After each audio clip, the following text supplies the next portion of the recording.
Здравствуйте, можно? Здравствуйте, проходите. Я хотела пройти диспансеризацию. Очень хорошо, присаживайтесь, пожалуйста. 40-летняя Алсуга Абдрахманова проходит диспансеризацию ежегодно. По словам женщины, порой нет времени записаться к врачу.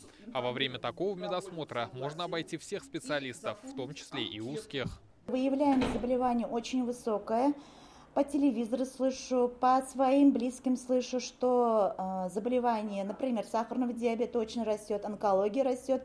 Из-за этого каждый год прихожу, обследуюсь. В 8-ю поликлинику Казани прикреплены 85 тысяч пациентов. Ежедневно проверить здоровье приходят до 40 человек. 6 человек, 7 человек трудоспособное население. Остальные люди возрастные, пожилого возраста, пенсионеры. Каждый специалист доходит, извините, до каждого прикрепленного человека к нашей поликлинике. До каждого. Стараемся. Хотелось бы видеть результаты. С начала года диспансеризацию прошли 779 тысяч татарстанцев. Это 60% от плана. Для удобства жителей задействованы мобильные поликлиники. При этом, если люди работают, то они могут подойти к врачам по субботам. Вот только к медикам спешат не все, говорят в Минздраве.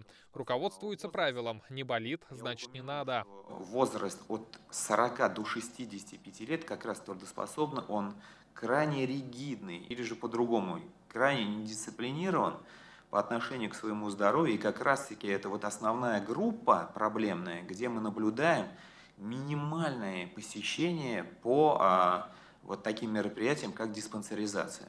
Сегодня республика занимает первое место в ПФО по продолжительности жизни и последнее по общему уровню смертности. Сердечно-сосудистые заболевания наряду с онкологией – самые частые причины смертности. Как подчеркивают, важно выявить болезнь на ранней стадии.